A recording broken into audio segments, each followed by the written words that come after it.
All right, welcome to Juice in the Morning. This is the NFL-themed month of November. I think this is going to be something that we do on a regular basis. It's gonna be big and it's gonna be fun. And with me is Paul Lundgaard. He also has a YouTube channel called Paulies Sleepers.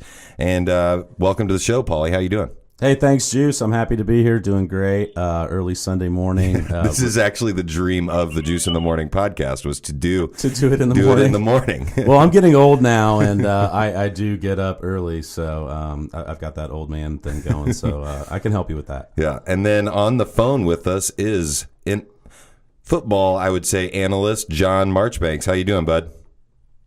I'm good. How are you doing? Good. This is I think the second time you've been on the podcast? Yep, I was on the last podcast from the Colts tailgate. Yeah, that was a good one. It was happy to be here again. It was fun and it was live, so that was pretty awesome. Yeah. All right. So first off, Paul, what made you want to do the YouTube channel, and what made you want to start with like the daily fantasy football stuff? Daily fantasy football came to me a couple years ago, but I've been doing season-long leagues for my longest standing league right now is probably 14 years long. And another one that's like 7 years long. But daily came around a couple years ago, just started getting more into it and realizing that, I used to, play some poker tournaments and stuff and just got into it, just a different way to get into it. There's lots of different ways to get into fantasy football, whether you do season long or daily or all that, and I enjoy all of it. Yeah, and when you have money on the line, it's probably a little bit more exciting, I guess. Oh, it totally is, and I bet on football before, but yeah. When I started out with daily, I think the minimum deposit's like $20 or $25, but after that you can put $5 in there. Yeah, exactly. And there's quarter tournaments. I recommend not doing quarters, because if you do a bunch of lineups and your quarter one is the one that hits and you hit for $8 and realize that in one of your $5 tournaments you would have hit for like 800, you're like, okay, I'm never doing that again. Exactly. So with your YouTube channel, what is it that you kind of cover the most? Well, it's named Paulies Sleepers because I focus on there's certain heavy hitters that are going to get tons of volume and look at target share and volume share of their share of the offense, and then just look for the value guys along the way, up and comers, guys that are in because of injuries, and those are the 4,000 guys. Sometimes, there's one I really like today for 3,800, and so that allows you to get more Leonard Fournettes and Zeke Elliott's, and and I think having John on the podcast with us, I think, is a good addition because. Yeah, I think it's a good addition because you are talking about these players, and he has a background in literally like an in-depth background with a lot of these players. So, John, I told the listeners that you're kind of a football analyst. Kind of describe what you do and what makes you, in my mind, an expert on football in general. And so I spend a lot of my free time, watching, reading, just doing whatever I can to, keep up with what's going on in college and pros. And probably since about, I'd say the beginning of August, I've been contributing to the website called Pro Football Focus. Yeah. It's an analytics website. It's more of an in-depth kind of analytics where we take a look at every single play, every single player on every single play, and what they do. And we kind of make our own grades based on, how things progress throughout every single play and, how they correlate towards success for the entire team and for the player individually. Yeah. So all of those kind of statistics and going through all that kind of stuff, I feel like it gives me a better knowledge of, how each player is going to perform and what you can kind of expect out of them. Yeah, and it's an insane thing that there's that much, like there's so much analytics that goes into all of these grades and projections with fantasy football and things like that. And what I think is crazy is you can never guarantee a projection's going to go well. Like, I usually, like, I've actually done better this year in my season-long fantasy just because I've been going off of my gut feeling about somebody more than the projection. Like Will Fuller has had a low projection every week, and then all of a sudden scores 2 touchdowns. So and they keep saying it's not sustainable, and he just keeps proving he keeps doing it. Now he's really got a big test. Exactly. And I'm starting him again this week. It would be really hard now. It has stopped, but not because of all the analysts that have said this isn't sustainable. Don't bet on this. I mean, if you bet on it every week, he's been very cheap on daily. And geez, I mean, that's just amazing. So we're going to get into the football because the people that are tuning in, I'm hoping, are tuning in before the games start. So basically, what between both of you guys, I'm going to start with you, John. What do you prefer? Have you ever played daily fantasy? And actually, I should ask you first. Have you ever played daily fantasy? I did a little bit of daily fantasy the last couple of years. I haven't gotten into it this year as much. That's because I'm running 2 season-long leagues, and I got a bunch of extra work with Pro Football Focus. I haven't really been able to, spend much time on the daily fantasy stuff. Yeah. But I've done it a little bit. So what would you say you like? What do you like more? Clearly, you like the season-long more than you like daily fantasy because you're doing the season. You're running 2 leagues. So how did where does your, I guess, what are your feelings on daily fantasy then? I like daily fantasy, but like I said, with the season longs, I can, I draft my team, which I feel like when I draft my team, I can get those bench players and I can, do the kinds of things where I can make my team better every week. Where with the daily fantasy, if I submit my lineup and then I start questioning myself, I'm kind of stuck there. It's one day and done, and then I'm just kicking myself afterwards. Yeah. So you've like I said, you've been pretty good in season long fantasy with, like you said, picking up those bench players. Tell us a couple of the ones, because I know you and I talked about this off the air. What are a couple of players that you picked up late in the rounds that ended up being stars for you? So, one player that I picked up this season that was doing really well for me is Deshaun Watson. I picked him up in 2 leagues, and he's actually right now, up until his leg injury, he was scoring 0.73 points per dropback, which is the highest in the league so far this year. That's crazy. So I picked him up. Once they named him the starter, I liked what I saw out of him in college. I knew that with some of the weapons that he has there in Houston with DeAndre Hopkins and Will Fuller, those guys are really quick, and he's a playmaker where he's going to extend the plays and find a way to get a completion.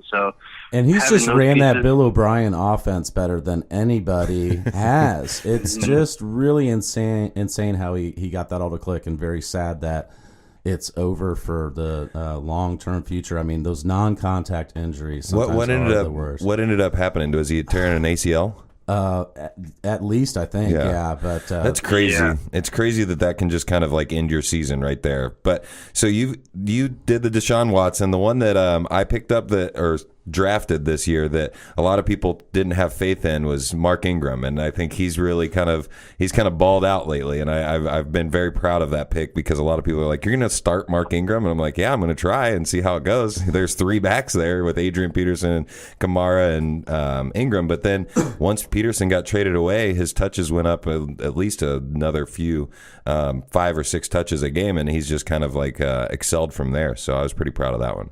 Nice one. I got Alvin Kamara in 2 of my 3 season-long leagues. When I'm watching the game and I see him running down the field, I'm like, God damn it, just get him out of there. Well, put the other guy in. Interesting thing today, I mean, Peyton is known for rubbing his running back's nose in it. I wouldn't be surprised to see Kamara get the first few touches today and Ingram sit for a little bit until Kamara needs a breather, and then he'll come in and he'll do great. I mean, he's been fantastic, but it just doesn't seem like Peyton ever really, really buys into him being the number one guy. But that trade really helped them both, because that's usually a 3 running back offense. It's now a 2 running back offense, and those guys can get it done. Alvin Kamara, I mean, that's my guy. Him and Kareem Hunt. Those guys are amazing. It's pretty surprising with those two guys. Mark Ingram is actually in the top 10 in fantasy points in PPR leagues. Yeah, so and he's doing really good this year, actually, even after starting off with a 3-back committee. And then Alvin Kamara is actually 16th overall, tied with Jerick McKinnon for points. That's fantastic. And Ingram's been around 12, 14, number 10 the last several years with 3 running backs in that offense. So, I mean, he should have more, the team should have more trust in him. But those 2 fumbles last week. That killed me. I think. Because when I saw that update, because I wasn't actually watching the game, I was like, what happened? Because he had like 20-plus points, and then all of a sudden dropped down to 18. Well, he publicly beat himself up on the sidelines and after the game. I mean, did you hear what he said? I mean, he was not happy with himself. Yeah. And I think he tried to tell the team, hey, I'm my own worst critic. I know how you guys feel about fumbles. I don't want to do it either. So maybe he doesn't get punished today. We'll have to see. So John is clearly a little bit prefers the season long over the daily. So Paulie, since you do the YouTube channel, and I know that you participate in both, what do you like about both? Like, what do you like about daily as opposed to season long? Yeah, I love them both. And going off of what John was saying, it's nice. It's to me, I brought up poker earlier, but to me, it's like the difference between playing a cash game and playing. I prefer big long tournaments, and that would be like season long. You're building everything for the future. Daily is more quick gratification, and you can play a couple hands and a hit and go, okay, that was cool. There you go. So like I said, I like all aspects of it, and like John was saying earlier, it's what I like to do in my free time, and I guess I really don't have a preference. I like it all, and this year's been a really good year for me. Kareem Hunt, Alvin Kamara. I had some good late picks too. Evan Ingram picked him up off the waiver wire this year. He's just a monster. I mean, he's a wide receiver. He is not a tight end, and they don't have any wide receivers anymore. So he's going to be good going forward too, I think. That's awesome. So what I wanted to get into, which is going to be kind of like a segment that we're going to do through this month of November, is we're going to talk about a couple of my theories that I have with fantasy football and see if you guys can break them down and either confirm them or make me just tell me that they're stupid ideas. So for the first one we're going to talk about is my theory that a running back on a contract year tends to have a really good year. Like, it could be like a guy that's a solid middle of the road guy. Then you see that his contract's getting ready to end. He ends up having a great year. The next year, he ends up falling off, taking a dive because he's already, cashed in. He's made his money. He doesn't have to try that hard to be on the team anymore. And I know that John asked me a couple of, for a couple of my theories prior to the podcast, and he put together some information. So what do you think about my running back on a contract year and him being a stud that year? Well, I pulled together the, I would say top 5, top 5 running backs this year that are on contract, and put together some of their stats this year, compared them to last year. We are only halfway through the season, so some of these stats, could go up a little bit. But right now, the trend is looking at their 3 out of the 5 have actually done worse this year on their contract year. One of them has improved, and one of them has stayed about the same. So my theory is wrong. I mean, it could just be this year, and like I said, it's only halfway through the year. Yeah. But I would like to start with somebody who has improved. Okay. So Carlos Hyde is somebody who is on a contract year, and he is actually doing a lot better this year than he did last year.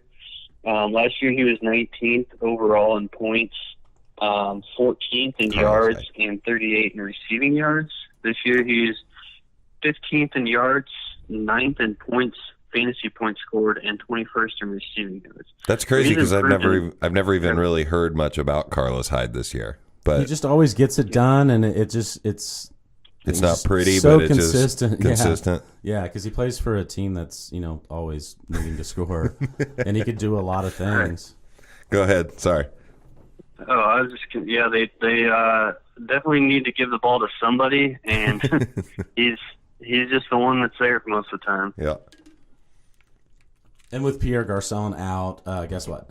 Yeah, more exactly. Carlos out. And so Carlos has actually improved this year. And what about the other guys that are on your list? So another guy I am looking at is Le'Veon Bell. Le'Veon Bell he's third.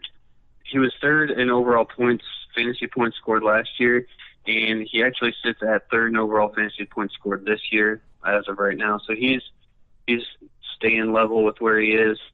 But last year he missed like 3 or 4 games. Was he third overall even with that? Yes. That's crazy. You would say he's down a little bit, right? Yeah, definitely down a little bit. But he started off rough. I mean, he's going to be fine. He's been better.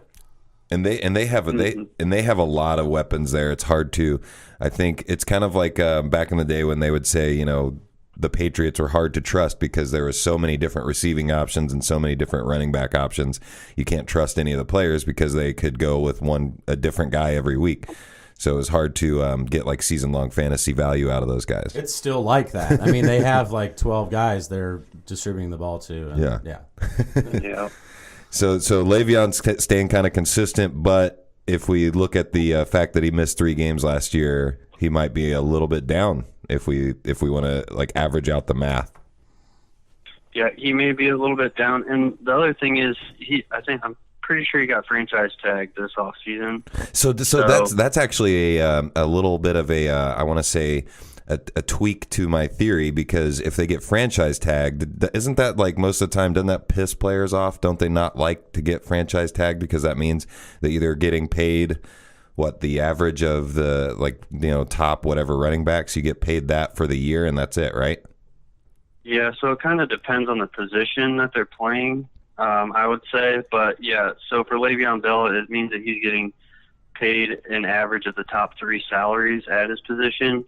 But the running backs typically don't get paid as much as everybody else on the team, so that's would be a reason for him to be. Well, if I could jump in, about that situation. Le'Veon, made it clear that he wants wide receiver and running back money, and the team I think has kind of made it clear that they're not going to do that. And one of my conspiracy theories on why he started out slow, I mean, they weren't throwing him the ball in the beginning of the year. Yeah. It's almost like politically and everything throughout the team, they were like, well, we won't use it as a wide receiver. We'll just go get Juju Smith-Schuster. And by the way, Martavis Bryant, we don't need Juju either. But I don't think they're going to pay him what they want now. He caught 90 balls last year. That's crazy. So I think it was well within his right to say he wanted, big running back money and pay me as a, as a wide receiver too. So yeah, and maybe that's why that's what like kind of plays into my whole, like a few of my theories on like certain players is because, I'm thinking all the time about, the outside, like mental side of things. So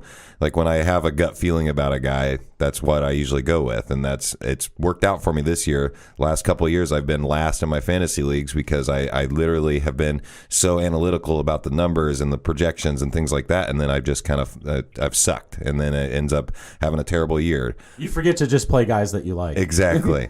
And so John, did you say you had a couple other guys, or was it just going to be Carlos Hyde and Le'Veon Bell? I do have a couple of other guys. So these are guys who have actually regressed compared to last year, and this is their contract year. We got 3 of them. Isaiah Crowell for the Browns. He's had a horrible year. Yep, he is not doing nearly as good this year as he was last year. He's closer to the bottom of the running back rankings list on most of these areas. 24th in yards, 27th in points per game scored, and 23 in receiving yards.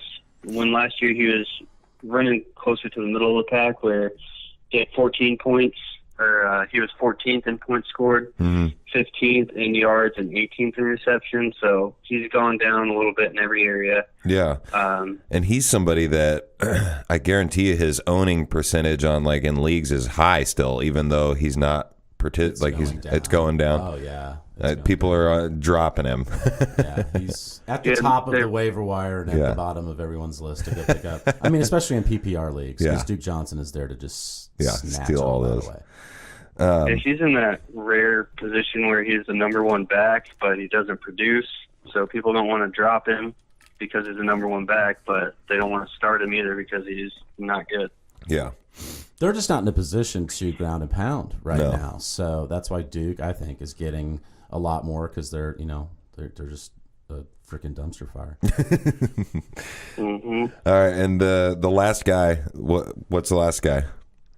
The last guy is Devontae Freeman, actually. Yeah. Wow. So, yeah, he was 6th overall in points scored last year. That's crazy. He was down to 13th this year. He was 9th in yards, rushing yards last year, 12th this year. And he was actually, I believe, 5th in receiving yards, and this year he's at 32nd in receiving yards. Wow.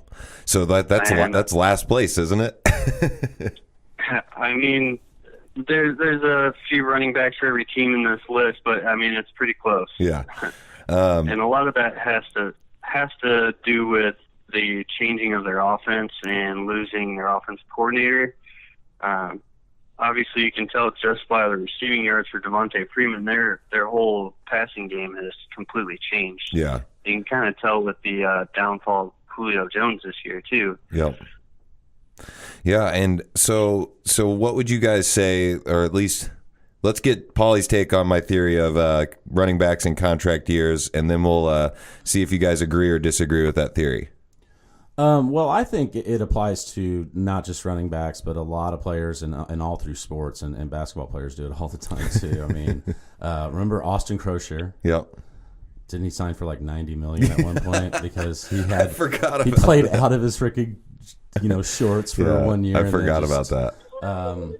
So I think it's more so for with wide receivers. And no, I didn't do the research, but I have looked at research on third-year wide receivers, and that's one that I have. Yeah. The third year for wide receivers is a big breakout year. But I think it can apply to any player. I mean, I still think that holds true. Mm-hmm. You see it all the time. But a lot of times with running backs, they're going to another team the next year. Mm-hmm. So you see that big drop, but you don't go deeper into it and realize, or they got a new offensive coordinator, and that's what's hurting Atlanta right now. They're not running that Kyle Shanahan offense. I mean, even he didn't know when to run the ball more, and that was just a travesty in the Super Bowl. I mean, but Julio is definitely him and Devontae are both kind of taking a little hit because of that, obviously. But I've got faith in both of those guys, and one of the things I want to talk about at some point is just the fantasy playoff schedule, so weeks 14, 15, and 16. Yeah. And there's some teams that have I mean, if you haven't looked ahead, unbelievable matchups. But I like that theory. Yeah. I think about that all the time. Contract year, definitely, I'm down with that. Yeah. So what do you think, John? Do you think contract year is a good theory to roll with when you're doing your draft in the beginning of the season? It's kind of a narrow category. Yeah. After I started trying to research this, there's not a whole lot of, fantasy draft-worthy players that, come up on their contract years every year. Yeah. So I think if you're coming down to deciding between two players who are on a contract year, I think that might be helpful in that situation. But, I mean, just from, doing the research on this right now, it kind of seems like more narrow scope to concentrate on than some of the other things that you could. Yeah, so it's basically one of those things that if you're in the middle of your draft and you happen to know a guy is on a contract year and you're trying to decide between two guys, you might take that guy that's on the contract year just because of that theory. Right. Okay. Yep. So I want to also talk a little bit more with the daily fantasy with Paulie, because he does, like I said, the YouTube channel, Paulie Sleepers. You can definitely find it if you just search in the search bar on YouTube. It's one of the first things that pops up. Give us some of your picks for this week, because, like I said, this is going up right when we're done. Okay. I've got 5 lineups that I gave out this morning. I do a video on Wednesday, and it's a first take, and I do it before a lot of the other stuff comes out. for a reason, because I want it to be fresh, and you end up hearing a lot of stuff, and that's one of the reasons why I did the Paulies Sleepers, is because you can listen to a bunch of stuff, and no one gets it right all the time. You talked about that earlier. So Matthew Berry spends half of his column every week apologizing for the previous week, but I mean he does know his stuff, and he spends a lot of time thinking about it. But the one I do Sunday morning, and I ended up doing mine before I came today. So I used to do it Saturday night, Sunday morning. It's a shorter video. It's just like, okay, these are the lineups that I'm going to give out. And I don't have a subscription. It's just a YouTube thing, so I don't have a website or anything. And I'm just giving out lineups. You don't have it yet. Yeah, I think DraftKings is coming down though on paid subscriptions that give out full lineups. I think they're pushing towards you have to leave at least 2 slots empty. Yeah. And I've heard a lot about that. I mean, I didn't get a chance to completely vet it, but I hear that people are getting contacted via email and other ways that, hey, moving forward, we don't want you giving out complete lineups. And that's a good thing for all of us that play fantasy football, because I mean, I always tell people too, if you like my lineup and there's a guy or something you don't like in there, then get him out of there. So one of the reasons why I started doing this is listening to more, and I love Pro Football Focus. I love the Roto Grinders. Listen to them. The Fantasy Footballers, and actually the Fantasy Footballers are definitely my favorite. If you guys haven't listened to Andy, Mike, and Jason, definitely gonna check that out. Join the Foot is their thing, and the Foot Clan, and they're just very, very entertaining. And last year, they ended up being highly ranked analysts through Pro Football Focus. Nice. But this week, I like the Alex Smith and Dak Prescott plays this week. That's going to be a big game, Kansas City at Dallas. Why were so many people sleeping on Kansas City? Like I was sleeping on Kansas City. I didn't even watch them, and I was like, I saw a couple people take Alex Smith really late in drafts, and I was like, what is Alex Smith going to do? Like, it's been normal for Alex Smith to just have kind of a dink and dunk throw of 15 to 20 passes a game. West Coast game manager, but they brought in the rookie, and his name, John, do you remember? Who'd they draft? Yeah, Patrick Mahomes. Yeah, Mahomes. And they started running the offense. I think they're going to eventually want to run with him, which is stretching the field way more. And Alex Smith was like, man, I could do that. You guys have just been asking me, and every other place I've ever played has asked me to play. There's a defense, big run game, and I'm just managing in West Coast, but I could sling it. And that's such a good thing for them, because, if he does leave, and he's kind of said this is my last year, if he does leave and Mahomes comes in, they've already have the offense installed that they want to play with him. So it works out for everybody, because Alex Smith has put on a hell of a show so far, and he's going to he's earned a big contract. But people are sleeping on him. He's $6,500 on DraftKings this week.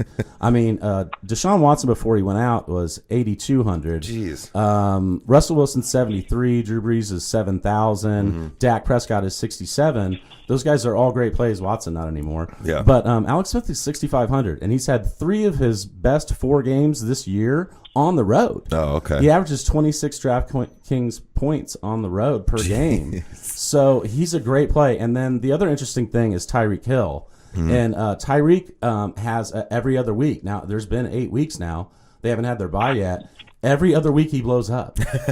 It's 22, 7, 28, That's 3. weird. And last week he had like 6. So I mean, that's a stupid thing to subscribe into, but I mean, I'm not going to stop. You're just going on a trend. Yeah, there's. I mean, this is all just guessing games anyway. Yeah. But you want me to give out the lineups here? Yeah, if you want to go ahead and do one. So in DraftKings, there is no kicker, and that's why I do DraftKings. Yeah. And there's a flex, and a lot of times I want a pass catching running back in the flex, or lately 2 tight ends. Oh wow! Because people talk about it's been a tough year for tight ends, but really if you got Ertz, Kelsey, or Gronk. And then or Hunter Henry, Ingram, Cameron Brate, those guys have all been great. Jack Doyle, Jack Doyle's like leading the league in targets the last 3 weeks. So not just among tight ends, among everyone. So this week I'm going to play Alex Smith, with Todd Gurley and the Rams, and I like pairing defense with the running back. Yeah. Idea being, defense does their job and puts the ball back in the offensive hands. It's going to go right to Todd Gurley. Yeah. And he's involved in the passing game now. And then I like Kamara, who's cheaper than Ingram this week on DraftKings, and what I mentioned before. I mean, he's going to get plenty of targets, but he almost, they almost might have that punishing factor. Exactly. This week. Ted Ginn in that big high flying game. That's the second big game of the week is New Orleans with Tampa Bay coming to visit them, and Tampa Bay's defense is the worst.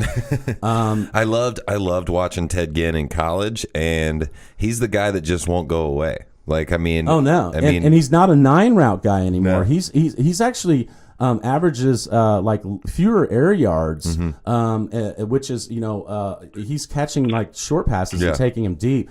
Interesting stat on him to get off track, but I looked at this the other year. We love getting off track at the Juice in the Morning podcast. Ted Ginn Jr. Do you know what his career catch rate was prior to this year at the 3 other teams he's played with? I do not. 50% career.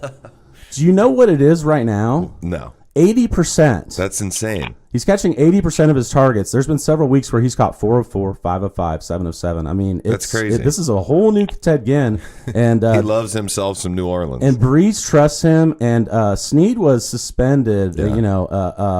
The first couple games, and we haven't seen anything of him. And his hamstring was supposedly better. I think they're just like, hey, if you get suspended and you're not ready to play football, we'll find somebody that does. Yeah. And Ted Ginn is just doing amazing. So. I like Tyreek Hill, like I said earlier, going to play him just because of his target share, and that's going to be a high scoring game. And Dallas's secondary is just really, really, really awful. T.Y. Hilton, I'm going to play this week, and I'm not a Colts homer. I mean, we just walked past the Colts room. I'm wearing a Colts shirt, but I'm more of a realist. And this year, I mean, on my videos, I've been telling everybody, play the defense against them. Yeah. They've just been giving up so many yards, but I don't trust Tom Savage to get it done. At 3 career games versus the Colts, he has 0 touchdowns and 3 picks. Yeah. So when you see a guy on DraftKings, T.Y. Hilton, that's $4,900, and when Luck was playing, he was about 7,000. Yeah, he was at the top of the... You've got to just take the flyer. He's had a couple good weeks this year, and I do guaranteed prize purse on DraftKings. There's also cash where you're doing head-to-head, and it's a lot more dollar for dollar. This is trying to bet little money to win big money and playing against thousands of people. And in those tournaments, you got to take those flyer plays, and like him and Sammy Watkins, I'm going to do it this week for $4,200, and Janoris Jenkins is out for the Giants, so that could be a big game. Anyway, AJ Derby I like this week. So with Osweiler starting, and he was benched at the beginning of the year. Simeon came in. Now he's starting this week at the Eagles. That offense is just sputtering right now. I know they're getting Emmanuel Sanders back maybe this week, but C.J. Anderson is losing his job. He's in quicksand right now. CJ has screwed me before in season-long fantasy. So shout out to our buddy Josh Miller, who traded C.J. Anderson just at the peak of his value for Brandon Cooks. And shout out to Michael Dodd, who took that trade, and he's droppable almost. Oh, my God. And then Des Bryant, we're going to put down in the flex because if I do a stack with Alex Smith and Tyreek Hill, a lot of times the other good strategy is to play the top wide receiver from the other team. Idea being if these guys get it done, they're going to have to get it score. done. That's a good idea. And then the Rams D, and then that's pairing with Gurley. So the other side of that is doing the Dak stack. So we're going to do Dak and Dez and come back with Tyreek. Why not? A lot of my plays are all or nothing, especially these are my big, these are $20 plays, and first place gets $1 million. Wow. And then, so I've got $100 in that, and then $50 in $5, $6 tournaments, $2 tournaments. But I just have that because I've built $25 up to, you know, I mean, I've cashed out a few times this year. So anyway. So Todd Gurley again in that one, just really like his usage, and the Giants in the dome there. Goff is good on the road. Adrian Peterson this week, they said they're going to feed the beast. They're just daring San Francisco to do something about it. I would like to see him being a stud again. Well, I would like to see if Reuben Foster comes back this week, their first round draft pick, because I didn't really get a chance to check this morning. I mean, he was talked about coming back to maybe put a kibosh on that. But I think that was coach's way of saying, "Hey, defense, let's get this done. We're gonna ground and pound," because Drew Stanton. I mean, neither one of these teams are going to want to put the ball on their quarterback's shoulders. Exactly. I mean, Rutherford is out of town. Interesting stack there. I mean, if you want to really take a flyer, is George Kittle, Kibbles and Bits is what they call him on the footballers. He was Bretherton. I cannot say his last name.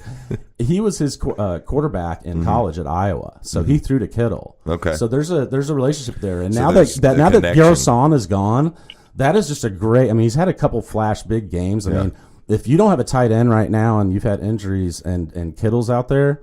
Go grab him because they're going to be throwing a lot, and with, like I said, with Garcon out of town, he's a big body guy. Yep. So one of the things that I wanted to also get from you and John, because this is the Juice in the Morning podcast, so we are going to make it about me a little bit. I want to get your guys' takes on my lineup that I'm starting in my league. So we already talked a little bit about Will Fuller.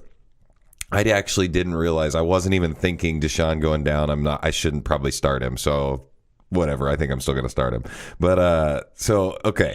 So I'm going to give you my quarterback, and I'm just going to give you a rundown of my team, and you guys tell me what you think is going to happen. Obviously, the projections are usually wrong, but the projection says I'm projected at 106.3. My quarterback, Matt Stafford, against Green Bay at Green Bay. What do you guys think about Matt Stafford? I'm good with that. Their secondary is really bad. Yeah, their defense hasn't really kept it together much this year at all, and with Aaron Rodgers being out and Brett Hundley trying to keep that offense afloat, I think the Lions are going to get a lot of opportunities on offense. Nice. And the problem that I've kind of seen with Stafford this year, because obviously when I have my players, I pay a lot more attention to him. He hasn't been like really huge volume this year. Like, he's kind of thrown a lot less passes than what he's used to, but he has had a couple of games where he's thrown quite a few. So I've kind of liked him this year. When he was on a bye, I picked up Carson Palmer, and then Carson Palmer broke his arm and had 2 points. But so then I've got Todd Gurley. That's kind of a no-brainer. You start him pretty much every week. That's fantastic. Yeah. Yeah, you just start him every week. I don't think I need to get your guys' opinions on that. But with your stacking idea, I went and drafted Golden Tate as well with Matt Stafford. Is it a PPR? It is. Oh, so that's fantastic too, and he's back this week. So he's back, and I just am going with my gut. It may not pan out well, but Golden Tate is one that I trust him. I trust him to be good. And then I've got Will Fuller against Indy, but Deshaun's out. I want to hear what your other options are there. But, I mean, the other thing is stay in the flames. I mean, God, you'd hate to bench him, and then he gets 2 touchdowns. Exactly. Again. 3 catches for 2 touchdowns. Yep. It's like, what do you think of Will Fuller, John? I mean, with Deshaun going down and Tom Savage coming in, Tom Savage is kind of a captain check down type thing. Will Fuller is, you got to throw the home run for him. So there's your problem. There's your problem. Yeah, it doesn't seem like the kind of relationship that's going to benefit Will Fuller. Yeah, so that sucks. I should probably look at somebody else before the games start. Okay, so then Austin Hooper from Atlanta, because Rob Gronkowski is on a bye, because I have Gronk as well. I have seen Hooper play, and I think he's a stud when I've seen him play, but I don't know. It's at Carolina, so I have a lot of teams on the road this week, or a lot of players on the road this week. So what do you guys think of Austin Hooper? I like Austin Hooper. I have him in one of my other leagues. He's really consistent, especially in this offense, since it's kind of gone awry since they got a new offensive coordinator. Austin Hooper's kind of been like the safety net for Matt Ryan so far. I do think that they are going to start airing it out a little bit more as they try and win that division here towards the end, where they're going to have most of their divisional games coming up. But I think Austin Hooper's a good play. Oh yeah, absolutely, and they've got a great schedule coming forward. So he I mean, you're going to want somebody that Gronk. Oh, might with Gronk. Yeah, I mean, Gronk's just gets hurt. He's the $1 million man. They've put him back together. Like he breaks, and then they he goes running out there with a giant brace on his knee, this whole thing on his arm. Right. He looks that like elbow a brace man. is a prosthetic. Like his arm's not attached. He's actually So he's Austin actually Hooper's an a android. great guy to play this week, and he's a great guy to have there for that Gronk factor. Absolutely, he was getting like two. I mean, his problem earlier in the year was he'd get 2 targets. Yeah. and you just, or like 1 target and a touchdown, and you're just so reliant on that one play happening. But sometimes they leave him wide open, like O.J. Howard in Tampa Bay. It's just like, what just happened? Have you seen some of those plays? No.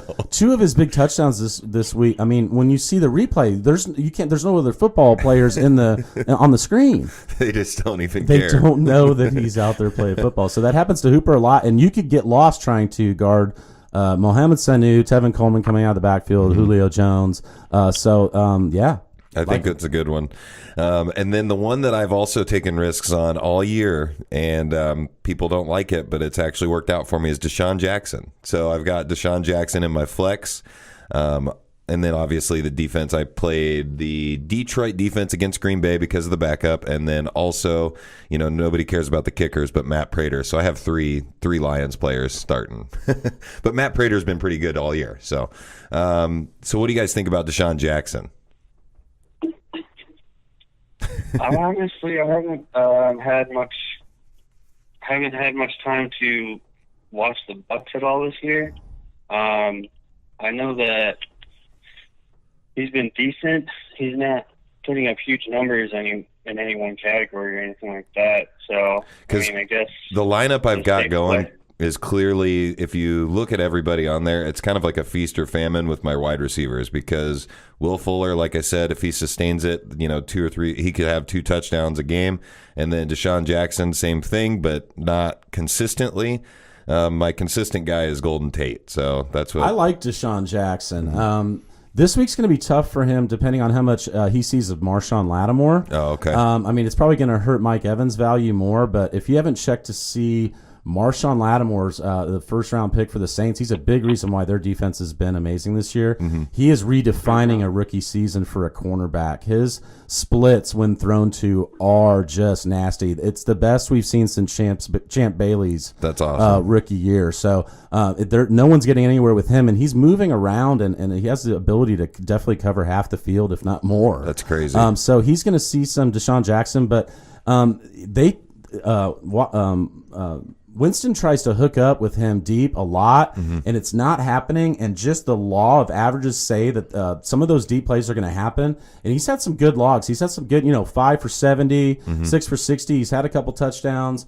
I like his usage in that. And today, if Marshawn Lattimore just tries to shut down Evans, Deshaun Jackson could have a big game. You don't want to have him on your bench. You don't want Golden Tate on your bench either. I mean, those are guys that you want to get in there. Yeah. Still with Will Fuller, though. We can go back to that. Anytime you'd want to I'd like to know what the bench is.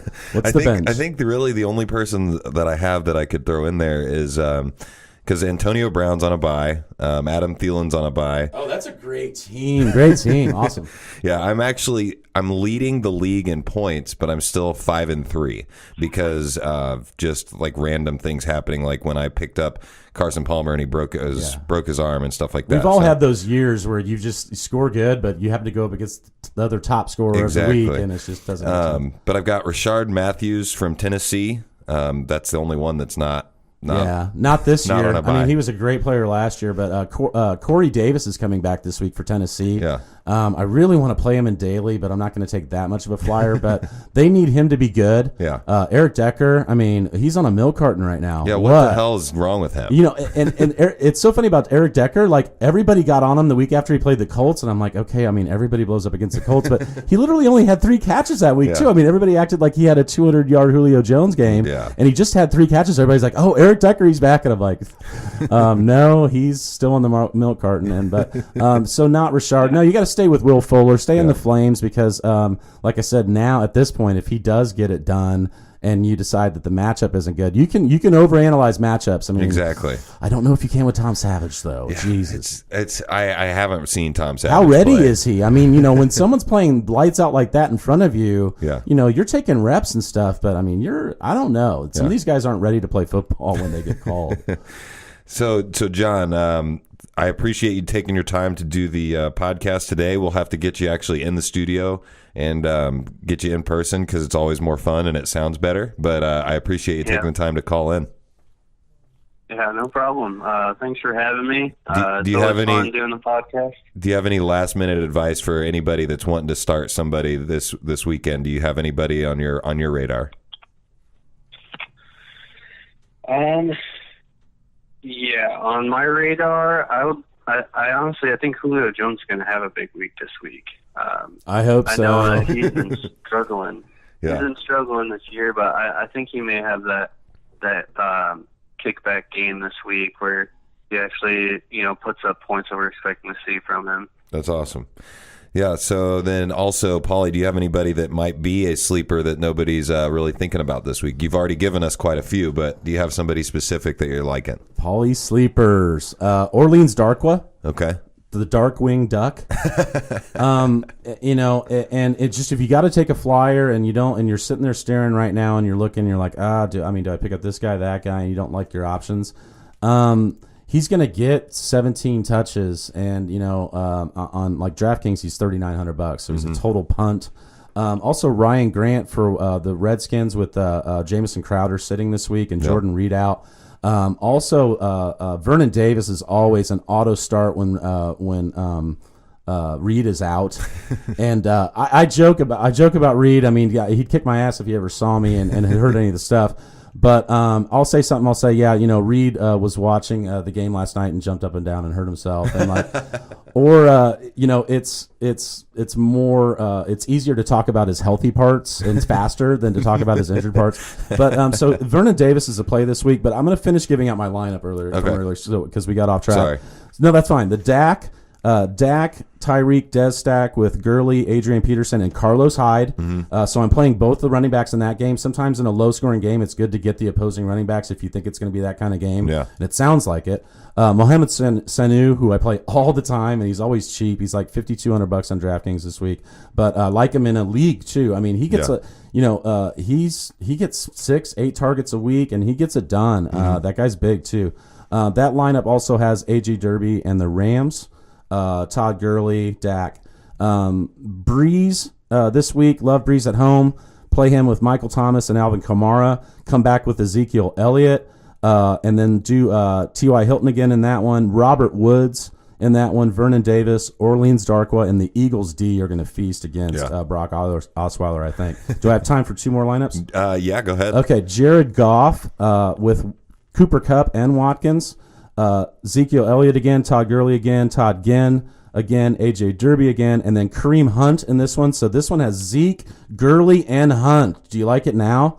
And then the Colts D is 2,000. So like on DraftKings, if you're playing in GPP for 2,000, you want them to get 6 points to return value. Yeah. And in 8 games, the Colts D has gotten 2 points, 2 points, and then the other 6 games has been 6 to 10. Okay. So it's almost a no-brainer. Yeah. I mean, I was thinking about playing him even with Watson in there. No, I wasn't. I thought about this when Watson went out. And then the last one, the Colts stack, is Brissett with Hilton and Jack Doyle. We're going to do Zeke and Gurley again, Ted Ginn again. Ryan Grant is the punt in that one. Zach Ertz down in the flex because the Broncos are horrible against tight ends, and he gets double-digit points every week. Yeah. Every single week. And then the Rams D in that one with Gurley. So gave out one lineup earlier and then finished up those. So those are 5 lineups from this week. But, and anybody's more than welcome to use those.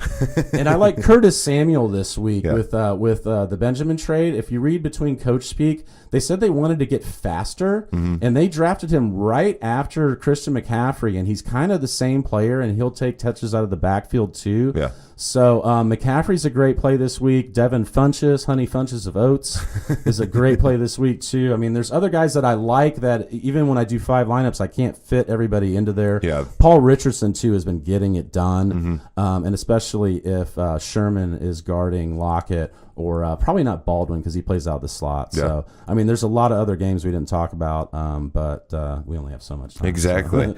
And like I said, John, thank you for joining us, and we'll talk to you again next week. We've got other theories. We've got plenty of football to talk about because there's always something going on. Thanks for joining us, man. Thanks a lot. Yeah, no problem. Thanks for having me. See you next week. So just for the last part of this, go ahead and promote your YouTube channel and tell people where they can find you, and just tell us a little bit about it. Okay, it's Paulies Sleepers. and it focuses on DraftKings lineup because FanDuel has a kicker in there and is not PPR. And the season longs that I do are PPR, so it matches up really well with my my league of record. Is shout out to Jeff Fiddler, the commissioner of the Russian Roulette, the best league in Indy. That league is so good because we just we will change the rules to fit what's going on with the league, and it's fluid and it's fun. Nice. And there's a lot of smack talk going on. So, but with Paulies Sleepers, they kind of helped me come up with the name. We were all over at my house week one, and you asked me earlier how I came up with it. I mean, I literally just one night had listened to a few videos with some guys before I went to bed, and I was like thinking, I don't like what they're talking about. And I could do this too. So I woke up in the morning and got my coffee and just riffed that day. But ever since then, I look into it and do my research and decide who I like to play. And I've gotten people that have hit me up and said, hey, you know, I put a few bucks in and I'm up money. One guy was like, I owe you a beer and dinner at some point. Because I'm winning, and so it just makes season long fun. It makes daily fun. You know, I was thinking about definitely branching out and maybe doing season long on a feature too. And if you want to do something going forward, that sounds cool. But go to YouTube and look, just do in the search bar Paulies Sleepers. Then when you get on there, hit the subscribe button. Yep. We always need to get you to subscribe. Yeah, and give me a like, comment. I've got some people that comment on there. A lot of times I don't get that many comments, but I always tell everybody if you have a question, I'll answer it, and I get on there. But then if you hit the bell, you'll get the notification when the videos drop. And right now I'm just doing the 2 videos a week. So a lot of people don't like all the notifications. Exactly. I know sometimes mine are turned off, but that's how you find it. Click on the big P. Wednesday night we do a video. We try to keep about 15 minutes, and just it's the first take. Everybody that we're liking. One thing I did last week is just totally faded the weather. That's why I do a quick 5-minute video on Sunday mornings. You know, now that we have all this new information, like this week there were the trades and the out for the seasons with Pierre Garçon and Deshaun Watson. So you got to reevaluate everything. You know, I think it sucks to make last minute changes that are bad, but you just don't want to shoot from the hip there. But you want to use all the information. Yeah. And last week I was like, man, these guys are playing in 20-mile-per-hour winds. Yeah. And there's other games, so I'll just focus on other games. So last week I just did a lot of Seattle, Houston, and did a lot of the New Orleans game, and did a lot of the Colts Bengals game, the games that weren't in weather. So what I'm trying to focus on, just looking at the big picture and looking at the total evaluation. And making your informed decision that way, and you can play along with your season, watching the daily, because I'm telling you, basically who to start this week. Exactly. If you read between the lines, but it started off small. I mean, I think I have 25 subscribers right now, but I've gotten up to 80 views, and then my buddy, shout out to Jackson Mears at rotoden.com. He's gotten me on rotoden.com a couple, 3 times. So my video posts on YouTube, and then he uploads it to there. Nice. And it's user created content. He writes for them. I'd like to have him on the show at some point. Absolutely. Or call in for a few minutes at least, because he's my go-to guy in a lot of situations, and he does Pro Football Focus, and he looks at the wide receiver cornerback matchups on Pro Football Focus. Yeah. And you could see the advantage in who's lining up in the slot, who stays on one side, what cornerbacks shadow guys. Yeah. And there's just guys that are in bad matchups. Like I said, Mike Evans this week is, and this is when you get proven wrong. Yeah. So maybe he gets hurt, or maybe they decide to put him on Deshaun Jackson and he goes off, and that's when it's like, man, this guy doesn't know what he's talking about. Mike Evans, but we all do it. But I would bet money that Mike Evans gets shut down. Shut down. Not looking good for you, James, if you're listening. So shout out to him. Shout out to the fantasy footballers, Jason, Mike, and Andy. They're the ones that really, really got me passionate about this. Looking forward to coming back. And go subscribe, and you'll get my videos. Comment on there if you think I'm full of shit. Even Jackson a couple weeks ago was like, I liked Arizona in a game, and they were not good that game. And he was like, man, I told you not to just fade those guys. Yeah.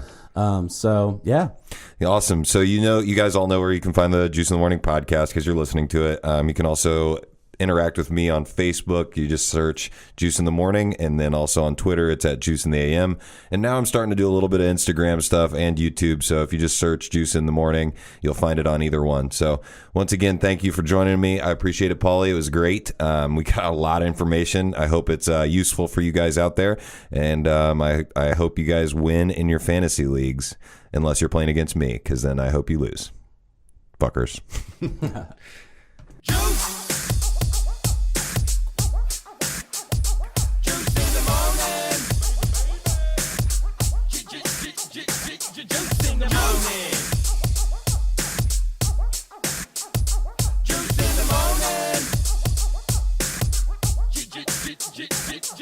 in the morning.